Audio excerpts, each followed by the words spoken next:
Bienvenidos al episodio 333 del podcast de Comic Verso. Soy Esteban Pedreros y me acompaña, como siempre, el moderado Alberto Calvo. Hola Beto, ¿cómo estás? Hola, ¿qué tal? Muy bien, gracias. Qué bien. ¿Estás de humor moderado? ¿Hambre moderada? ¿Paciencia moderada? Todo lo hago moderado. Todo. Ok. Está bien, Beto. Un enfoque epicúreo de los sentimientos. Algo así. Ok, Beto. Ya que lo preguntas, esta semana no hice mucho, me quedé en el departamento, me tomé unas vacaciones, he estado tratando de avanzar con algunos trabajos que tenía pendientes acá, pero todos los días despierto y digo, mejor lo hago mañana. Entonces, no he avanzado tanto como debiera y fracasé miserablemente en la cocina ayer y hoy. Ayer hice salsa de tomate para tipo boloñesa para comer con fideos. Y usé una sartén que generalmente no uso para hacer salsa y se empezó a tostar la parte de abajo, así que tiene un poco de gusto a quemado esa salsa, a pesar de que la hice con bastante preocupación. Después no me preocupé de bajarle lo suficiente la temperatura para que se perdiera humedad de manera más lenta, y se anduvo quemando como dije. Y hoy día hice porotos granados con mazamorra. Y olvidé ponerle zapallo, Beto, que es un pecado mortal. Tuve que dejarlo cocinando como media hora más para ponerle zapallo después de que me acordé que le faltaba. ¿Qué es el zapallo? Me suena, pero no estoy seguro. El zapallo es calabaza. Ya. Sí, algo así me imaginaba que era. Ya alguna vez lo habíamos comentado. Sí. Ahora, bueno, yo he probado zapallo en otros países y no es igual que el zapallo de acá. El de acá, por lo menos de apariencia, se parece a esos zapallos que hacen calabazas, tipo la de Charlie Brown, la que usan para Halloween. Se ve mayormente redondo, achatado arriba y abajo y como si estuviera de al gajo. Claro, y gigantesco, de esos que pesan como, no sé, demasiados kilos. Entonces se va vendiendo por trozos. Pero hay muchas variedades de zapallo, pero ese es el que se usa, que acá se llama zapallo camote, que es una variedad más dulce. Sí, acá hay ese y hay otro que son más pequeños y de forma más alargada. Sí. Que a veces la gente, para distinguirlos, dice calabacitas. Claro, esos que son alargados como con forma de campana acá también se venden, pero generalmente lo usan los veganos para hacer esos tallarines de zapallo que nunca he comido. Y no estoy seguro de que me los quiera comer, pero sé que se usan para eso. Los he comido asados, eso sí. Asados quedan bastante buenos. Ya. Es un mal uso aceptable de la parrilla en compañía de veganos. Okay. Ok, Beto. ¿Qué te parece si empezamos a responder preguntas esta semana? Me parece bien que la vez anterior limpiamos nuestro backlog de Discord y lo que quedó pendiente fueron las más recientes de YouTube, que además esta semana Ricardo decidió dejarnos descansar un poco y solamente agregamos dos más de Alberto Palomo. Entonces creo que tenemos una cantidad manejable. No digas eso, Beto. Puede aparecer alguien a última hora y dejarnos más preguntas. No sé, tenemos una cantidad manejable, lo que llegue después, y si no está en mis manos, no tengo que manejar. Ok. Tenemos entonces del episodio 331 en YouTube preguntas de Alberto y de Ricardo. Creo que no leímos ninguna de estas, ¿no? Según yo no. Ok, partimos con Alberto entonces, que dice: ¿qué tal, tocayo? ¡Feliz cumpleaños! Que lo dice por ti, Alberto, que estuviste de cumpleaños hace ya 2 semanas. Sí, más o menos. Sí. Y Esteban, ¿por qué cuando se usa para el enunciado de una pregunta se escribe separado y qué lleva tilde en la E? Marvel no usa a los personajes de Malibu Comics en su universo. Lo intentaron, pero creo que nunca lograron conectar con alguna audiencia, ¿no? Que aparte, aquí también había que aclarar que eran personajes que no les interesaban. Nunca hubo interés en comprar a los personajes para accederlos a su universo. Ha contado eso varias veces, que el interés era el área digital de coloreado de Malibu. Ajá. Y que resultó que era más caos que solución, pero dijeron, queremos hacer color digital, Malibu tiene color digital. Y Malibu es una empresa chiquita, la podemos comprar, sí. Y compraron a Malibu Comics nada más para apoderarse del departamento de color digital, y luego descubrieron que no era tan bueno como les habían dicho. Así es de que sí fue una de esas compras que resultó onerosa y poco productiva. Intentaron hacer algunos crossovers, hubo por ahí un Avengers vs Ultra Force, por ejemplo, que creo que no fue a ninguna parte. y en general creo que nunca supieron qué hacer con los personajes, que habría que recordar. Quien haya leído los cómics del Ultraverso, pues estaban diseñados para que fueran, no sé si decir que más realistas era es el enfoque, pero la idea era que era un universo en el que antes no había superpoderes, no había una historia de décadas de personajes con poderes, y de repente cuando empiezan a aparecer los ultras, pues todos los personajes que conocimos ahí eran los primeros. Entonces era gente teniendo que lidiar con superpoderes en un mundo en el que nadie había visto algo similar. Entonces cuando tratas de integrar personajes que fueron concebidos con esa idea a un universo que tiene décadas con personajes activos y que han peleado de la Segunda Guerra Mundial para acá por lo menos, pues sí te mueve un poquito el concepto de lo que puede ser con ellos, ¿no? Entonces yo creo que eso también era parte del problema, porque en general creo que había algunas ideas interesantes en los personajes de Malibu, pero pues nunca hallaron cómo hacer que empatara para ponerlo dentro del mismo universo, y no le vieron mucho sentido a crear una línea aparte. Ok. Bueno, no es un enfoque único en todo caso. Ese es un enfoque que también tenía el universo de Milestone. Pero bueno, eso no aporta mucho al caso. Siguiente pregunta. ¿Por qué el Ultraverso no pegó chicle como los personajes de Wildstorm? ¿Pegaron chicle los personajes de Wildstorm? Yo argumentaría que tampoco. No sé. No sé, Esteban, te recuerdo que están preparando una película como de $200 millones de una cosa que se llama The Authority, entonces... Sí, Beto, pero hicieron una película de $200 millones de unos personajes que se llaman Eternals. ¿Y vamos a decir que pegaron chicle los Eternals alguna vez? Es de Kirby, y va a haber una secuela, así es de Kirby. ¿Pero no pegaron chicle alguna vez, Beto? Que me que, causó gracia mira, esta expresión. Estamos hablando de cómics. En cómics que te vuelten a ver 100,000 personas es pegar chicle. Hiciste una película. No le fue muy bien en taquilla, pero le fueron a ver millones de personas. Eso es pegar chicle para términos de cómic. Okay. Y lo de pegar chicle casi nadie lo usa, ya nada más lo dejan en no pegó. Sí, acá pega o no pega, pero nunca había escuchado que pegaran chicle. Sí, yo había escuchado la expresión, pero pues creo que cuando yo era niño ya estaba en desuso. Bueno, tal vez Alberto sea más viejo que tú. Sea otro Alberto, pero aún más anciano. No lo sé. Yo no lo descartaría. ¿Cómo que más? Aún más anciano. Mira, tendría que respetar a mis canas, pero no tengo canas. Genética. Está bien, Beto. Bueno, sí, alguna que otra que me sale en la vara. Yo creo que no tuvieron mucha oportunidad de pegar en el universo, en el ultraverso, porque como dijo Beto, lo compraron y Marvel ya no le interesó seguir desarrollándolo y murió. Sí, porque hay algunos conceptos que son interesantes. Por ejemplo, Prime era un personaje que me gustaba mucho, porque era jugar un poquito con una idea que aparentemente ya has visto gastada, la idea del Capitán Marvel original, alias Shazam, en años recientes me refiero a los últimos 50 años, claro, que es la de un niño que adquiere el cuerpo de un adulto para convertirse en superhéroe, ¿no? Pero espérate, porque no son en realidad los últimos 50 años, porque sí, efectivamente perdió el derecho de usar el nombre. Sí, pero el personaje se siguió llamando Capitán Marvel por muchísimo tiempo. En sus historias, por 15 años. Espérate, el personaje se siguió llamando Captain Marvel por muchísimo tiempo. Sus series se llamaban Shazam, The Power of Shazam, The Trials of Shazam, bla, bla, bla. Pero el personaje que le empezaran a decir que Shazam era su nombre, eso es de los últimos 15 años aproximadamente. Sí, Esteban, sal ahora para la calle, es una encuesta, pregúntale a 10 personas si conoce al Capitán Marvel y te va a decir, sí, la rubia esa de Marvel, ¿no?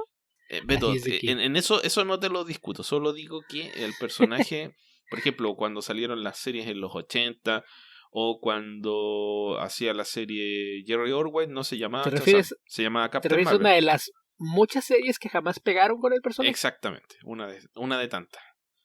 Creo que nada más porque existe el detective marciano no podemos ponerle la peor racha perdedora a Shazam. Creo que Martian Manhunter nunca tuvo ni de cerca la fama de Captain Marvel. Nunca la demandó Superman, por ejemplo. Difícil que se demandara a sí mismo, pero...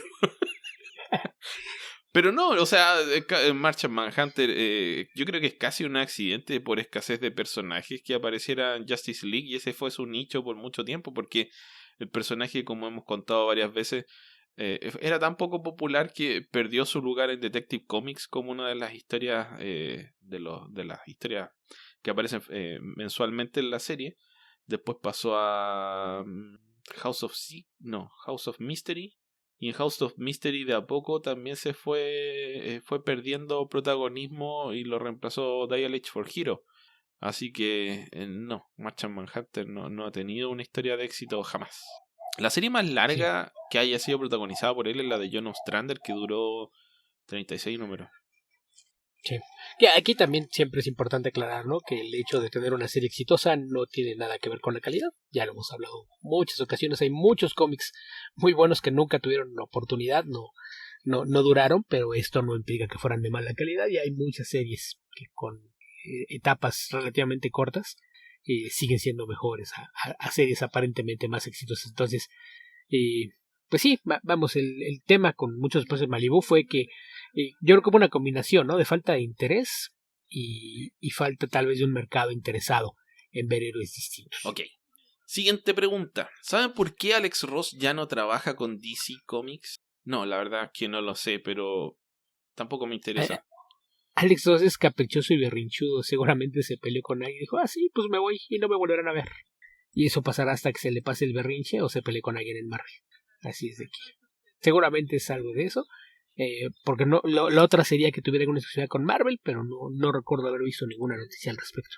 Entonces no lo descarto, pero podría ser. Sí, yo lo ignoro, la verdad, le presto nula atención a qué está haciendo Alex Ross en cualquier momento de su vida. No me interesa. Ok. Sí. Siguiente pregunta. ¿Qué cómic creen sea el mejor cómic de Mark Waid a la fecha? Creo que tiene una obra tan extensa que es muy difícil decir cuál es el mejor. Porque además tiene muchas obras que son muy comparables entre sí, con una calidad muy alta. Entonces, no sé si se puede elegir fácilmente o difícilmente qué es lo mejor que ha hecho Mark Waid. Es que aquí volvemos un poquito al tema de la subjetividad, ¿no? Sí. Habrá quien de inmediato piense en sus cómics hechos para Marvel y DC. Habrá quien piense en cosas que haya hecho por su cuenta, cómics de autor, o habrá quien piense en cosas que no tengan que ver con los superhéroes, ¿no? Yo conozco gente que seguro vendría en ese momento a decir los que hizo en Archie. Y la verdad es que son bastante buenos. Entonces, vamos, es difícil. Sobre todo por el alto nivel de calidad, ¿no? Generalmente es difícil que te encuentres con un mal cómic de Mark Waid. Tiende a ser por lo menos de regular bueno hacia arriba. Entonces eso es siempre algo que dificulta el siquiera hacer una lista de lo que podrías decir que es lo mejor, porque ahí sí habrá mucha subjetividad que dependerá incluso hasta de qué personajes te gusten más o no. Por ejemplo, Esteban estará siempre tentado a poner muy arriba algo de su etapa en The Flash, por ejemplo.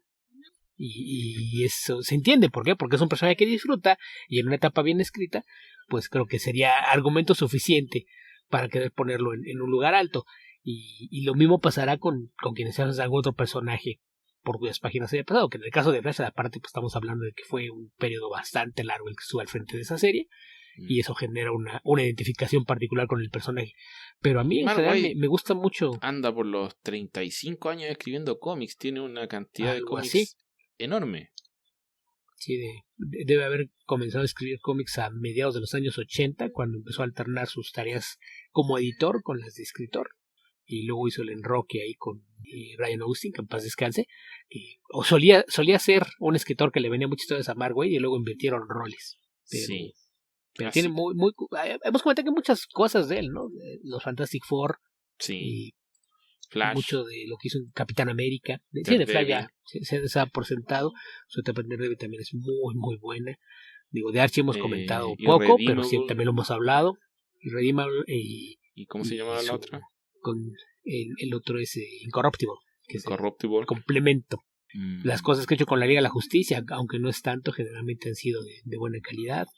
Y de repente cuando agarra miniseries o periodos cortos en varias series, también hace un trabajo bastante sólido. Lo que hizo Mark Waid con la Liga de la Justicia fue tan bueno, tan breve pero tan bueno, que dio lugar a una película animada. Y actualmente la serie que comenté de Batman hace 2 semanas, la que escribe Chip Zdarsky, está deriva directamente de un concepto que desarrolló Mark Waid en esa historia. Entonces tiene un grado de permanencia. Y hay varias historias que derivan de ese concepto, no solamente esa, que las comenté también en su momento, así que no me voy a repetir, pero sí, está eso. Están sus múltiples colaboraciones con Barry Kitson, la Legión de Superhéroes, como se llama, Tribute, creo que le dicen el apodo que le pusieron a esa época de la serie. Creo que sí. Uf. Empire, que es una historia que mucha gente tiende a Empire, ignorar, justamente con Barry Kitson. Es muy buena. Black Widow. De las cosas que hizo en Crushen, creo que lo que hizo con Rius era un cómic bastante sólido, muy divertido al lado de Rus Beto, ¿no? Rius. ¿Cómo se llama? Crushen. No, aparte de Crushen, no sé. Hay demasiado. Está los cómics de Rocketeer que hizo también. También son muy buenos. Con Chris Samney en algún momento. Hay demasiado. Hay demasiado. En Black Widow. Black Widow también es de esos cómics que mucha gente no le pone atención y son bastante buenos. Y habrá mucha gente que te va a jurar y perjurar que Kingdom Come pertenece a esa lista, y la verdad es que no. Kingdom Come es de los medianitos. Está más abajo. Kingdom Come era Mark Waid haciendo control de daño, o sea que no haga muchas tonterías, Alex. Básicamente esa era su labor ahí. Pero insisto, mucho tendrá que ver con los personajes que te gusten, ¿no? Por ejemplo, hay gente a la que le encanta el Superman Beat Right y hay gente a la que no le gusta. Beat Right es bastante buena.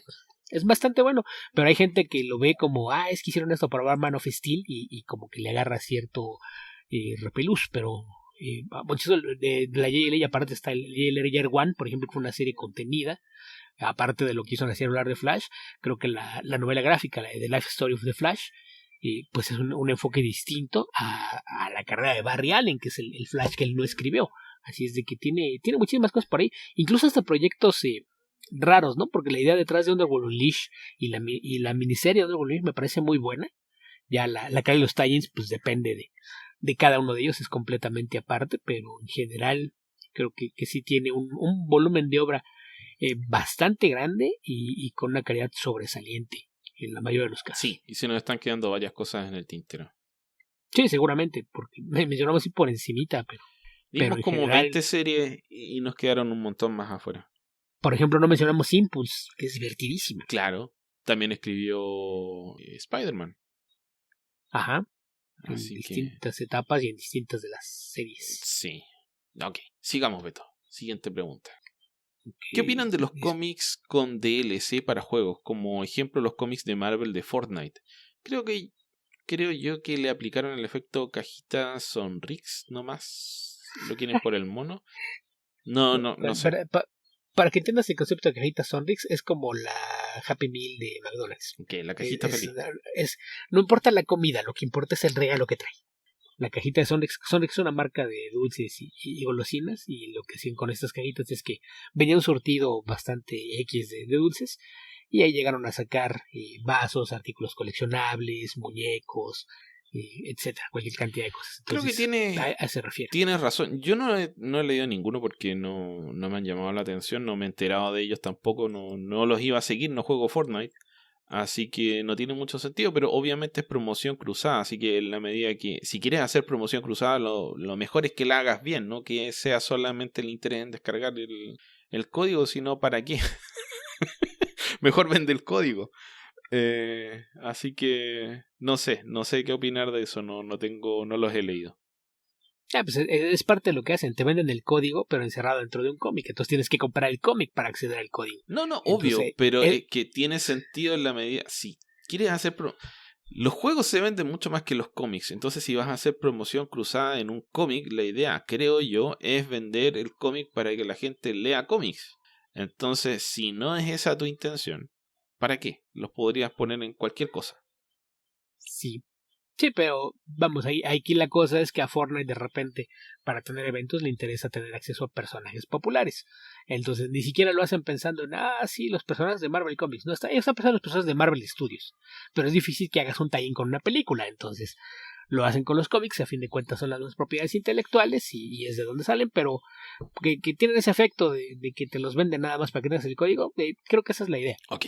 No es que haya derivado en eso.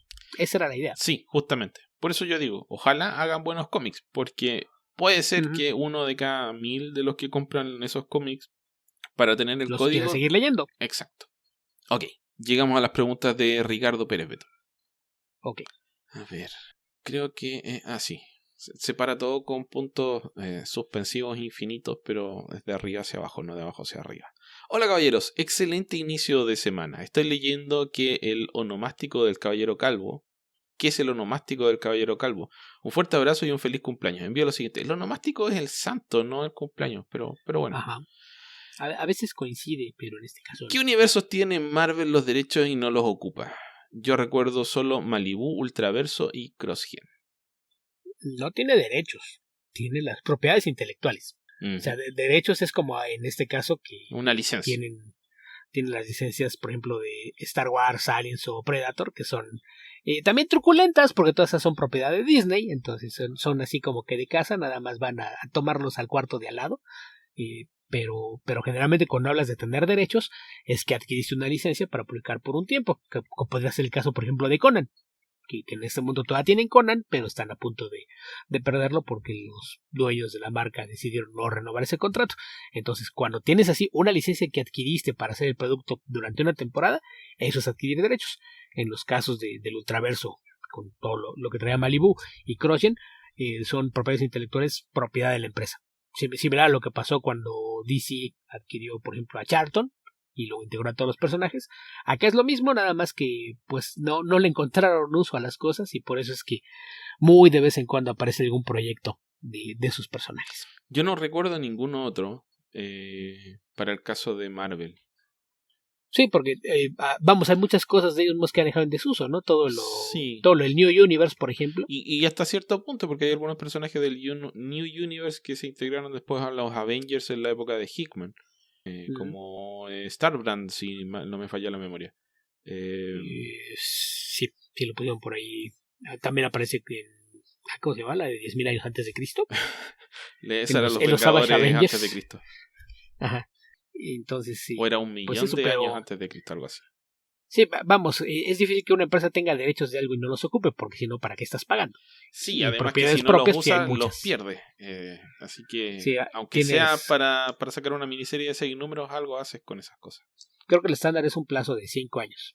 Puedes pagarlos y puedes estar pagando, y si en 5 años no haces nada, los derechos revierten al control del dueño, que se los puede vender a quien él quiere. Entonces, generalmente es lo que llega a pasar mucho con las películas, ¿no? Que te dicen, tiene la opción para hacer una película de esto. Si tienen 5 años para hacerla y si no la hacen es cuando regresan los derechos, que fue, por ejemplo, lo que pasó con los derechos de Daredevil.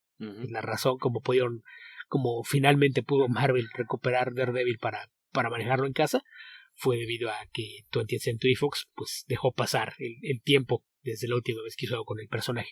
Pero tener derechos de algo que no usen, nada. Tener propiedades que no usan, muchísimas. Sí. Quedadas dentro y fuera del universo. Respuesta súper extensa, pero ya les quedó claro, ¿cierto? ¿Leyeron Simon Dark de DC Comics? ¿Lo recomiendan? No lo leí, por lo tanto no digo nada al respecto. Beto, ¿tú lo leíste? No, tampoco. Ok. Siguiente pregunta. Acabo de terminar de leer The Power Company de DC. Esto es Kurt Busiek y Tom Grummett. Me gustó. ¿Por qué no pegó? ¿Falta de publicidad? O sea, hay muchas series de esa época, un par de años antes, un par de años después, que no pegaron. Esta no es la única de Power Company. Definitivamente le faltó un poco de publicidad, pero es una serie que duró creo que 12 números. Así que darte un diagnóstico, darte la autopsia de por qué no funcionó The Power Company es muy difícil. Por ejemplo, no funcionó Hourman, no funcionó Cronos, no funcionó Chase, Stars and Stripe, en fin. Que esto va un poquito de la mano de lo que comentábamos hace rato, ¿no? Sí. El éxito de una serie no va directamente relacionado con su calidad. No, y bueno, todas esas series que mencioné son buenas, entonces difícil que te podamos decir por qué no funcionó exactamente. Porque una serie puede tener toda la publicidad del mundo y aún así no tener repercusión, sobre todo en el mercado actual donde se publican tantos cómics. Y en el mercado de esa época era muy similar. Se publican muchos cómics, hay mucho donde elegir.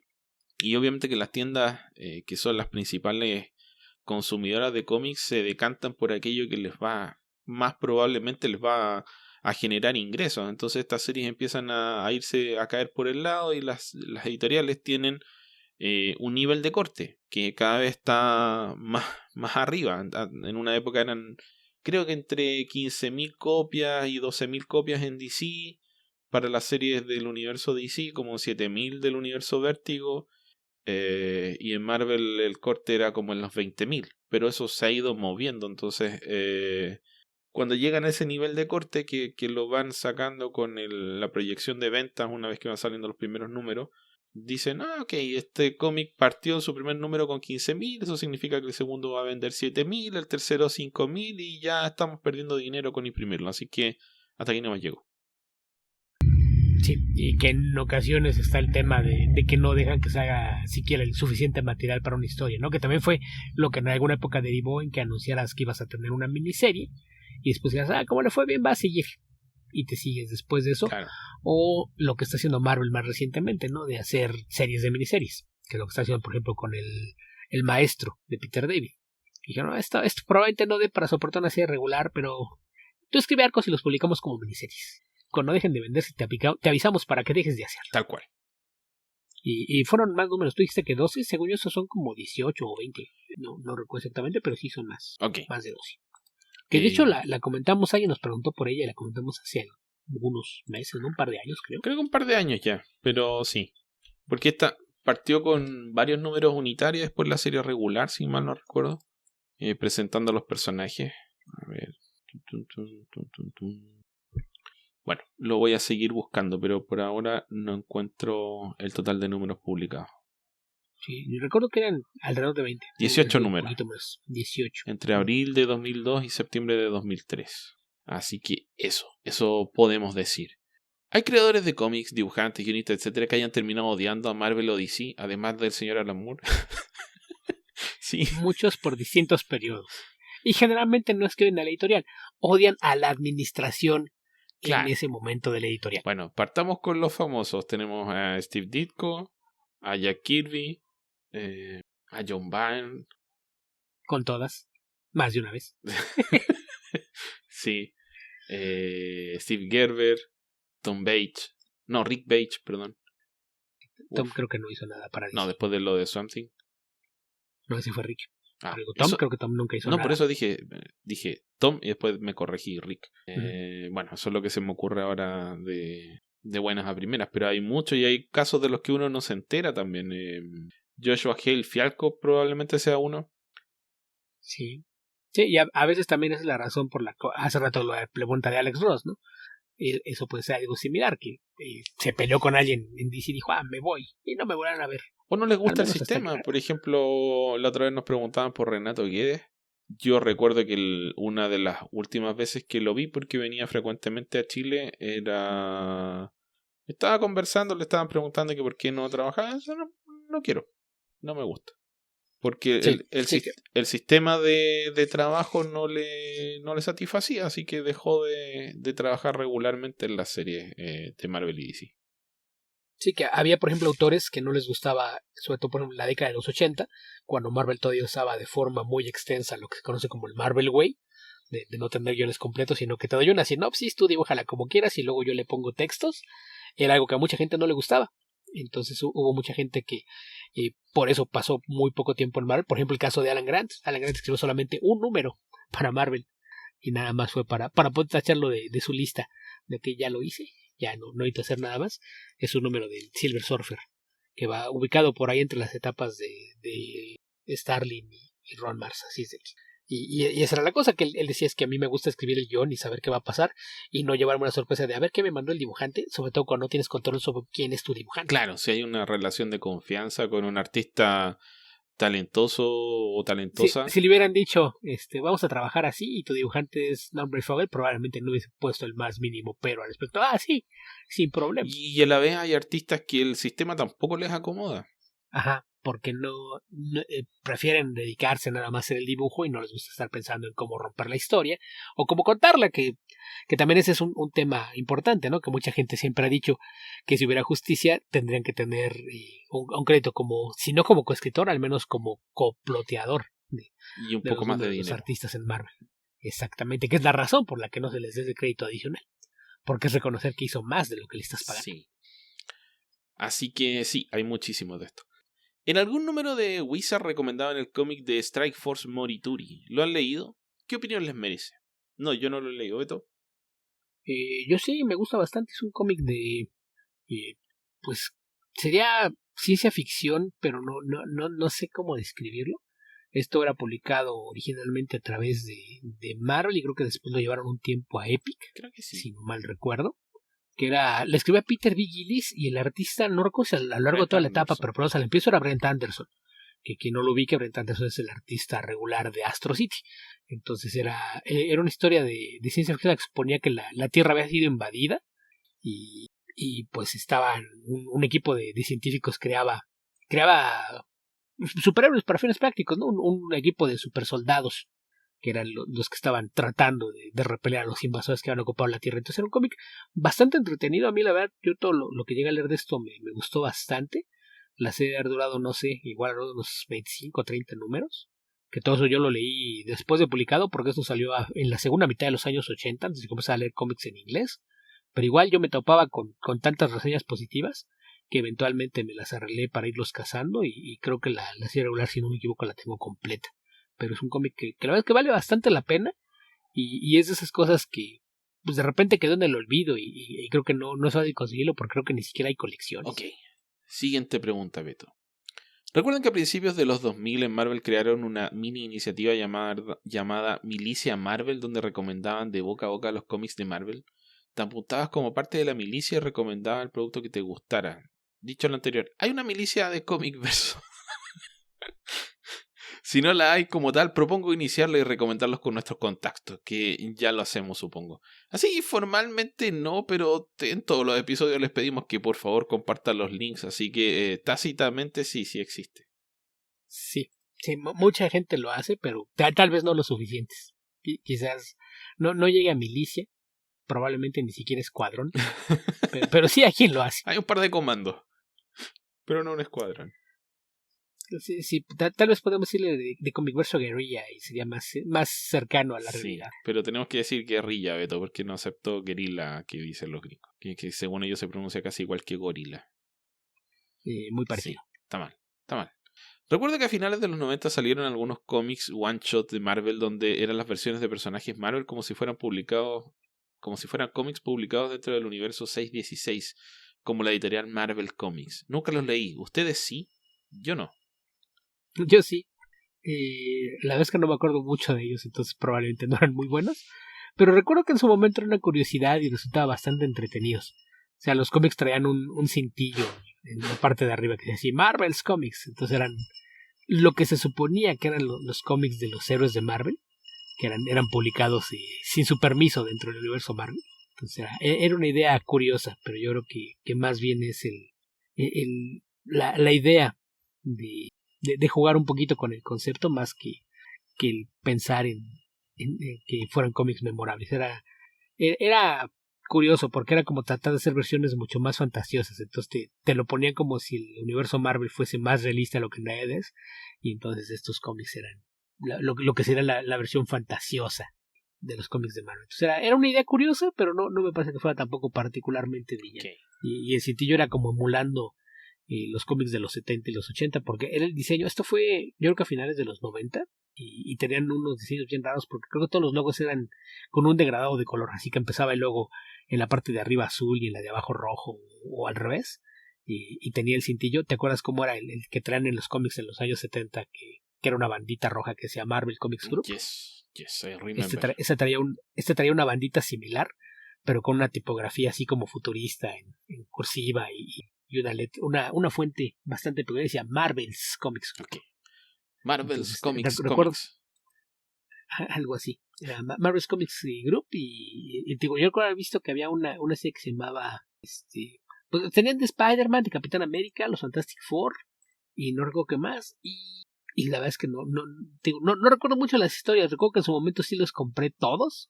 Esto es de la época en la que yo encargaba mis cómics con una lista de apartado basada en el previos mes a mes, pero recuerdo que me entretuvieron, pero no de una forma memorable. Te queda solo una sensación. Recuerdo que en su momento los disfruté, pero no recuerdo ni por qué. Una sensación no desagradable perdura en la memoria. Probablemente si Ajá, hubiese sido muy malo te acordarías mejor, Beto. es probable. Sí, sí, en ese caso, creo que el hecho de que recuerde al menos que me divirtió leerlos, creo que Un buen síntoma. es más que suficiente. Ok. Vamos con las últimas preguntas de YouTube. En este caso es del episodio 332, donde Alberto nos dejó 2 preguntas. Primero, Ok. ¿qué tal Tocayo y Esteban? ¿Qué opinas de los cómics de Opus? A mí me encantan, es pura espada y brujería y aparte basados en el arte de Frank Frazetta. No los he leído. Yo leí nada más la primera serie que sacaron del Dead Dealer, pero en general tienen muy buena calidad y todo esto supervisado por puros fans de Frazetta, así es de que eso está bastante bien. Y yo mayormente me enteré de lo que está haciendo esta editorial porque un par de amigos estaban trabajando por allá. De hecho, Ricardo Llarena, quien algún tiempo fue editor en Heavy Metal, ahora está trabajando mayormente en Opus, es una de las editoriales donde ahora presta sus servicios. Entonces, lo que a mí me gusta, y si te gustan los cómics de espada y hechicería, o sea, los fans de Conan, Cool y demás es por el estilo, probablemente se vetean bastante echando un vistazo a todos estos cómics, que a veces es como que, mira esa portada, se ve padre, ese parece un hechicero, ¿no? Sí, y esa parece una guerrera. Vamos a hacer un cómic con eso. Entonces es como tener carta blanca y construir una historia alrededor de piezas de arte muy, muy bonitas y muy icónicas. Entonces, en ese sentido, pues son bastante entretenidos. Ok, la última pregunta de Alberto. ¿Han visto el artbook llamado Neo León 2025 de Israel Rodela Quirós? Y si no, se lo recomiendo. No lo he visto. No, yo tampoco. Ok, Beto, con eso concluimos las preguntas que nos llegaron a través de YouTube. ¿Qué te parece si pasamos a comentar algunas cosas? Me parece bien. ¿Qué quieres comentar? Ok, Beto. Continúo con mi actividad masoquista de ver los archivos secretos de X, así que ahora decidí ver la 10ª temporada para ver qué tan bien o tan mal la recordaba, porque la 10ª temporada de los archivos secretos de X, que es el revival que se hizo en 2016, debo haberlo visto en 2016, a diferencia de la temporada 11 que la vi la semana pasada y que es de 2018. Entonces pasó mucho tiempo entre una cosa y otra y por lo tanto recordaba malamente la primera temporada. O sea, la 10ª temporada. Debo decir que tiene como 2 episodios buenos y el resto están muy centrados en la mitología y en presentar a 2 personajes nuevos que claramente no tuvieron buena aceptación porque en la temporada 11ª ya no salieron más. Que estaban interpretados por Robbie Amell, que hacía del agente Miller. Y no recuerdo cómo se llama la actriz, pero era la hermana joven de Six Feet Under, que aquí hacía de la agente Einstein. Que no podían haber elegido otro nombre, Beto, tenía que ser agente Einstein, para que nos quedara claro que era una científica. Y que básicamente hace una imitación de Scully. Son Scully y Mulder más jóvenes.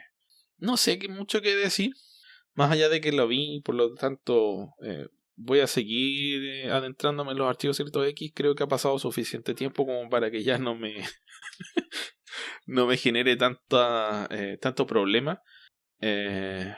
Pero no sé, hay tantas elecciones creativas tan extrañas que ha tenido esta serie. Chris Carter, como decía, debería haberse alejado de esto antes, pero bueno, sin Chris Carter tampoco existiría, así que medio difícil de discernir hasta qué punto debe o no debe estar Chris Carter, pero se nota que la serie partió, bueno, les comentaba que el primer episodio consiguió algo así como 16 millones de espectadores y fue decayendo hasta caer hacia los 7 millones, 8 millones en el episodio 6. Pero varios de los conceptos de la temporada 10ª desaparecen completamente en la temporada 11ª, así que imagino que la recepción a nivel de crítica no fue bueno y también hubo alguna autocrítica interna porque yo recordaba, y es la razón porque, bueno, antes de que empezáramos a comentar le dije a Beto que quería ver el final de la 9ª temporada, que el hombre que fuma de Cigarette Smoking Man, interpretado por William B. Davis, muere al final de la 9ª temporada, por fin, que es como la 3ª o 4ª vez que muere en la serie. Pero no, reaparece en la temporada en la 10ª y en la 11ª. Entonces, el personaje al final del 6º episodio está teniendo una conversación con Mulder y llega la agente Miller y para demostrar que es un monstruo se le ve así como con una cara tipo fantasma de la ópera, Beto, pero que imita como un rostro humano. Entonces sobre la misma hace un comentario y dice, bueno, te voy a mostrar lo que me ha hecho a mí seguir no sé, mis convicciones, algo por el estilo. Y se levanta la mitad de la cara y se muestra un hoyo así como, no sé, como que le hubiesen reconstruido la cara con plástico. Y se ve que le falta la nariz y se ve la cavidad nasal hacia adentro. Que es algo que yo simplemente creo que no, en realidad una persona no podría sobrevivir así. Pero bueno, por efectos de la serie sí. Y es tan, creo que fue tan mala la recepción de ese último episodio de la temporada Beto que cuando hacen el primer episodio de la temporada 18, y tengo que creer que esto es algo, o sea, de la 11ª, tengo que creer que esto es algo que no estaba planificado de esta forma, porque suena mucho como a truco de que se sacaron del sombrero. Resulta que todo lo que se ve al final de la 6ª temporada, que es el inicio de una pandemia global que amenaza con destruir a la humanidad, esto antes del coronavirus, en el primer episodio de la 11ª temporada dicen que no, que esto fue simplemente una premonición que tuvo Scully. Fue toda una alucinación que tuvo desde el momento en que fue afectada así por un dolor de cabeza profundo hasta el final de ese episodio. Entonces todo lo que vimos, todos esos 40 minutos de episodio fueron solo un sueño, que es una de las peores formas en las que la ciencia ficción y la fantasía resuelven problemas de guión.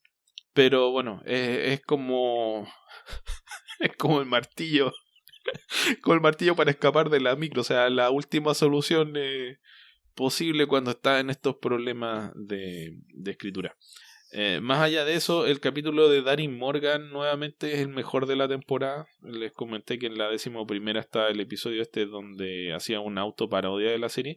Y en este no es una autoparodia de la serie, pero sí es un episodio donde están tratando de atrapar a un asesino en serie que podría ser un hombre lobo, que después resulta que podría ser en realidad un hombre lagarto. Pero conforme avanza el episodio Mulder encuentra al sospechoso y descubre que en realidad el hombre lagarto no es el asesino, y que de hecho el hombre lagarto no es un hombre lagarto, es un lagarto hombre. Es un lagarto humanoide que vive en el bosque, que fue mordido por un ser humano, y por lo tanto se transforma en el día, se transforma en ser humano y sufre estos impulsos que no puede reprimir por conseguir trabajo, mentir para conseguir novia, y ahorrar dinero para la jubilación, que son preocupaciones que no tenía cuando era solamente un animal del bosque. Que es muy chistoso, la verdad. Así que esos episodios de comedia terminaron siendo mis favoritos de estas 2 últimas temporadas de los Archivos Secretos X. Okay. Bueno, también hay un episodio que es el 5º, donde que lo escribe Chris Carter y que fue el que más me gustó de Chris Carter, pero no es muy bueno. Donde hay un intento de... hay un atentado de unos musulmanes. Por lo tanto toca este problemático tema de que los musulmanes son malos y de dónde viene el odio de los musulmanes, bla, bla, bla.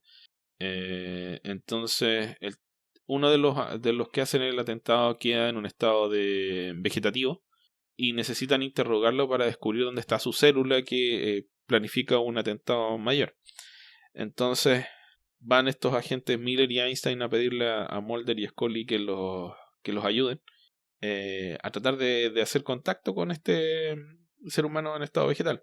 Y bueno, se separa el equipo. Entonces Scully llama a Miller, al Mulder joven, y le dice: tengo una forma de que se me ocurre que podríamos contactar a esta persona, pero lo encuentro allá en Texas.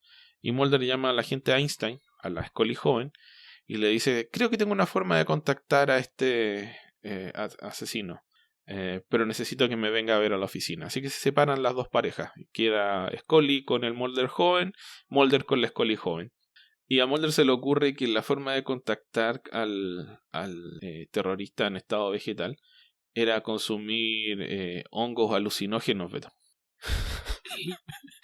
Porque esta doctora le administrara hongos alucinógenos para que en ese estado de no sé, trascendente pudiese contactar al alma del tipo que él pensaba tenía que estar en el purgatorio, o por lo menos no estaba muerto, pero todavía no estaba ni en el infierno ni en el cielo, o no se había dado al otro mundo, entonces lo podía contactar.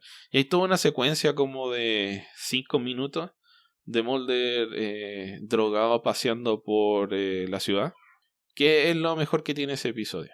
Incluso hacen apariciones invitadas ahí como alucinaciones los Long Gunmen.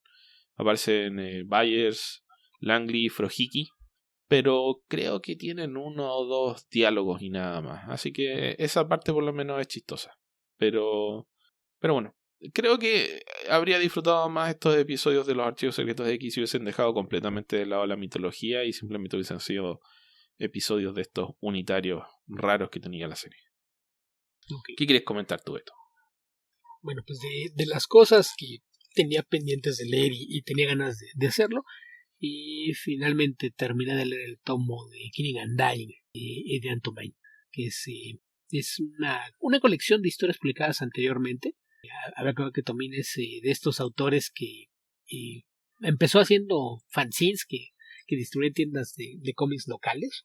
Después tenía una miniserie que se autopublicaba y después fue que adquirió un trato con Drone & Quarterly para empezar a sacar colecciones, y eso fue lo que disparó la popularidad de su trabajo, y que la mayoría de los cómics que él realiza pues son un poquito lo que llaman slice of life, pero no son autobiográficos, ¿no? Más bien son como observaciones que hace de la vida a su alrededor, y en este caso bastante, y en este caso pues las historias que recoge aquí pues es de gente lidiando con las inseguridades y miedos de la vida diaria, ¿no? Por ejemplo, la primera es una serie de historias acerca de un jardinero que está, pues siente que está atrapado, es una vida que ya no disfruta y está pensando en que le gustaría hacer algo nuevo, y empieza, la historia se llama Hortisculptor, porque lo que hace es que se le ocurrió que podía crear una mezcla de jardinería y esculturas.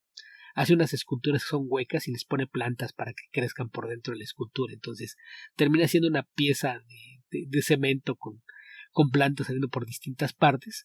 Pero pues el tema es que su esposa no cree que es una buena idea. Así como que tiene es esa clase de humor que te ríes de cosas que no deberías reírte. Por ejemplo, se encierra en su garage y está su esposa oyendo lo que está haciendo ruido adentro. ¿Qué estás haciendo? No te estás golpeando otra vez, ¿verdad? Ya cuando finalmente la deja entrar, esto fue después de que lo viste lidiar con una cliente bastante grosera, y cuando lo deja entrar, pues le muestra ahí, se ve como una especie de árbol con pocas plantas, pero toda la parte que sería el tronco es cemento, o yeso, no estoy seguro con qué la hizo, pero dice que cogió una estructura y luego le fue con una planta para que vea adentro. Es una planta que se llama Sweet Myrtle, no sé exactamente qué planta sea, y está tratando de convencerla, que siente que es el llamado de su vocación, que ahora sí está contento de que está, que le parece que tal vez podría ser una idea tonta, pero ya cuando van caminando hacia la casa dice, ¿no te parece que es una tontería? ¿De verdad crees que alguien lo podría comprar? Por supuesto que sí, es algo hermosísimo, esto podría ser el empiezo de algo nuevo, estoy muy orgullosa de ti. Y después de una pausa le dice, pero vas a poder seguir trabajando como jardinero, ¿verdad? Y ahí hay una separación de pasos, y nada más es él así con cara de derrotado que dice, sabía que jamás creerías en mí. Entonces son esa clase de momentos que te lo puedes imaginar como una conversación de un matrimonio real, y es un poquito jugar con esa exploración de la naturaleza humana, que creo que es algo que siempre quedará la carrera de Tomin. Entonces es uno de esos cómics que tiene esta... no sé cómo describirlo, porque pues son una clase de historias que te hacen reflexionar sobre ciertas situaciones de la vida, e insisto, de repente cuando te ríes te das cuenta de que de lo que te estás riendo tal vez no debiera ser algo de lo que te estuvieras riendo, ¿no? A veces es reírte un poquito de la miseria ajena, pero la forma en que lo retrata hace que sea bastante curioso, porque tiene aparte un trazo muy muy limpio, que sin embargo no es caricaturesco. Entonces sí es la clase de cosas que esperarías encontrar en una tira cómica, porque por ejemplo en el caso de Sculptor, muchas de las páginas tienen un acomodo curioso, porque se ve como si, y cuando lo empezó a publicar serializado, me imagino que estaba usando un formato cuadrado. Entonces tienes secuencias de 4 viñetas que tiene el título de Hortisculptor en la esquina, y en la página te muestra 2 de esas. Entonces tienes 8 viñetas que te van contando una historia continua, pero en capitulitos de 4 viñetas. Entonces es un formato bastante extraño. Sí, es algo que, por eso digo que de repente se siente más como algo que esperarías ver en una tira cómica más que en cómic propiamente dicho. Esto está intercalado con los que supongo que eran las tiras dominicales, que es la página completa a color.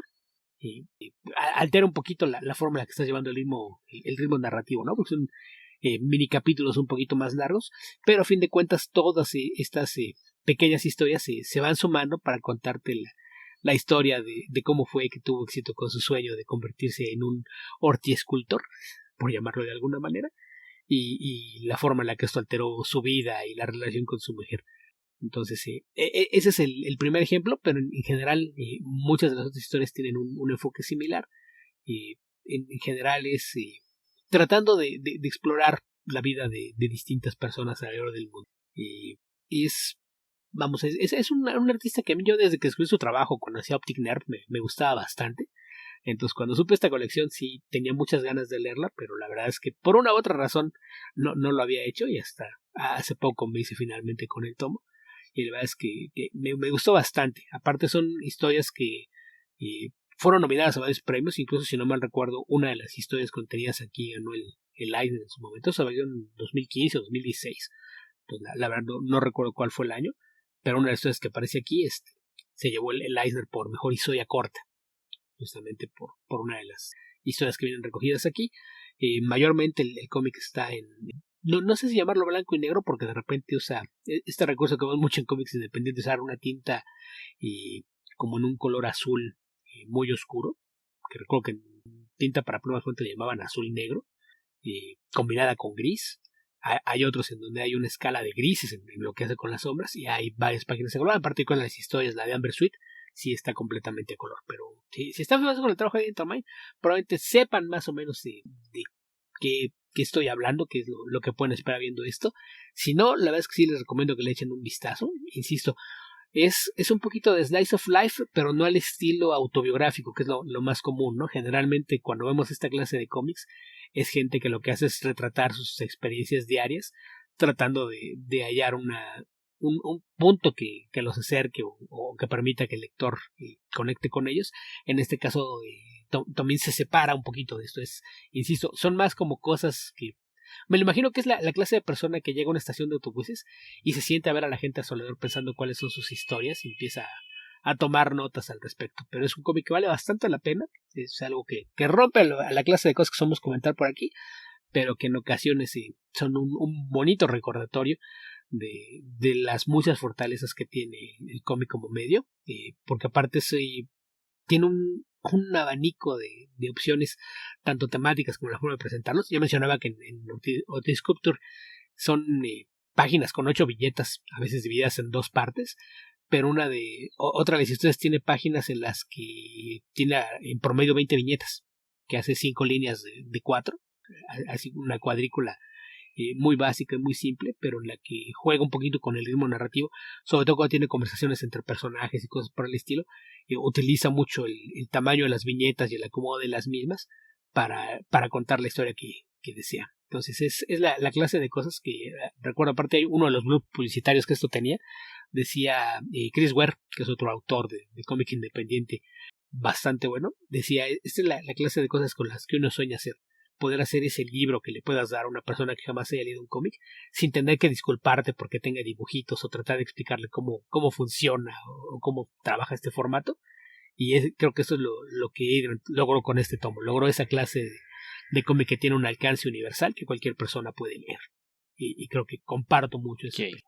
Beto, me intrigó porque dijiste Adrián Tomain y después dijiste Tomine. ¿Es Tomine?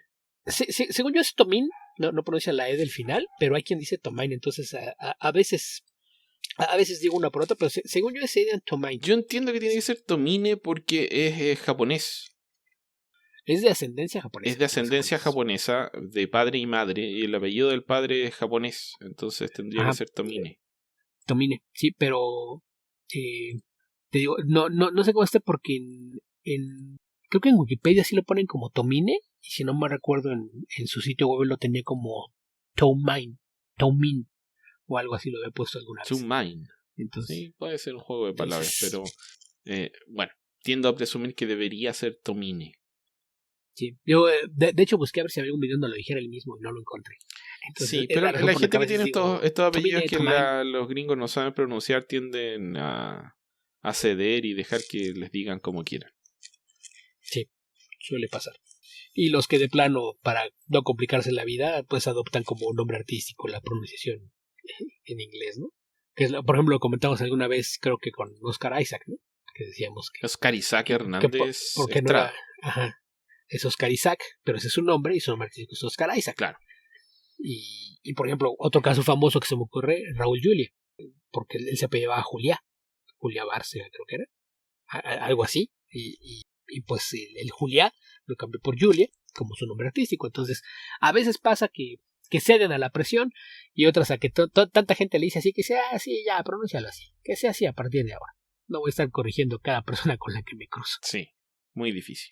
Además que tampoco aprenden, porque si los corrigieran y lo empezaran a decir bien, no sería tan terrible, pero se terminan pero enojando contigo porque los corriges, por decir mal si te tu encuentras con nombre. una persona a la que ves cada semana y cada semana tienes que tratar de hacer la misma corrección, llega el momento en el que te hartes. Sí, habla como quieras, idiota.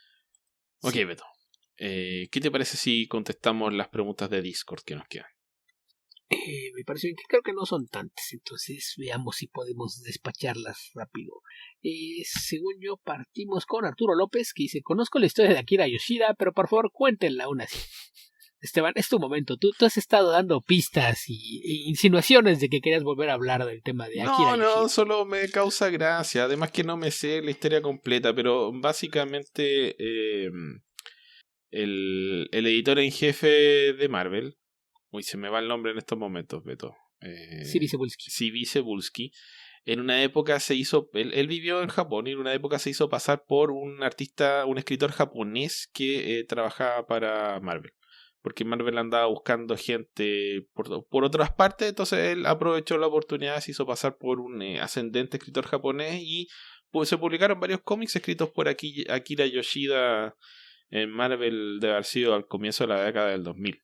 Entonces, en una época nadie supo que Akira Yoshida y C.B. Cebulski eran la misma persona, hasta que por supuesto cuando lo nombraron como nuevo editor en jefe de Marvel, reflotó esta antigua polémica.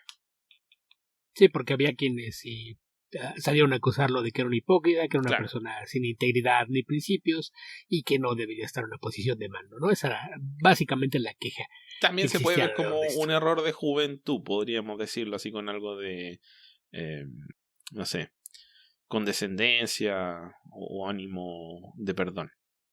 Pero en definitiva, ahí se quedó en su cargo y ya lleva bastantes años, así que no es como que le haya afectado tanto. O sea, son algunos lectores, algunas personas que se acuerdan. Obviamente en la industria los profesionales sí lo saben, pero más allá de eso no hay mucho que hacer.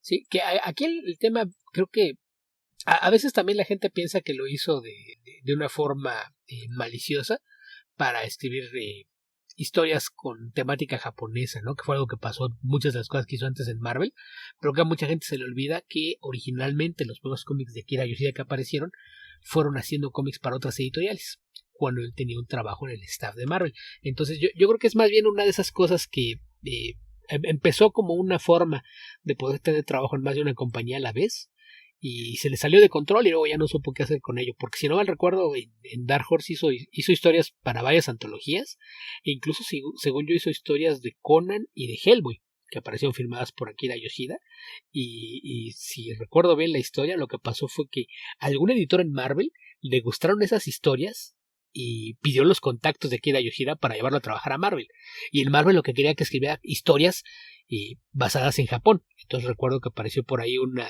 miniserie de Electra que era con The Hand, porque querían que le diera ese enfoque desde una perspectiva japonesa al grupo de ninjas. Evidentemente nadie en la editorial tenía idea de que era un empleado de Marvel, que firmaba con ese seudónimo y que no era japonés. Entonces creo que ahí fue algo que empezó como una forma de obtener más trabajo y que después se le salió de control, porque luego mucho el escándalo vino porque el chismoso de Rick Johnston, ¿no? Averiguó un poquito acerca de eso y en una entrevista se lo preguntó de frente. Eso fue ya años después, no sé, 2007, 2008 quizá. Le preguntó a Cebulski que si era cierto los rumores de que él era Akira Yoshida, y Cebulski lo negó. Entonces eso es parte de lo que después hizo que que cuando se le nombró editor en jefe, pues se diera tanto escándalo alrededor de esto, porque fue cuando lo tacharon de deshonesto y de que no tenía principio. Sí, justamente.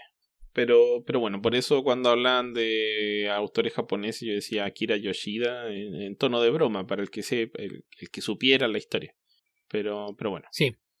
Que aparte hay un escándalo bien grosso alrededor, ¿no? Porque luego que Marvel publicó comunicados oficiales diciendo que no, que ninguno de los empleados estaba haciendo pasar por nadie más. Algún editor incluso dijo que lo conoció cuando visitó los Estados Unidos. No recuerdo quién fue. Sí, no me acuerdo quién fue. No sé quién ahora. No, sí, cuando fuimos a almorzar juntos. En su última visita a los Estados Unidos.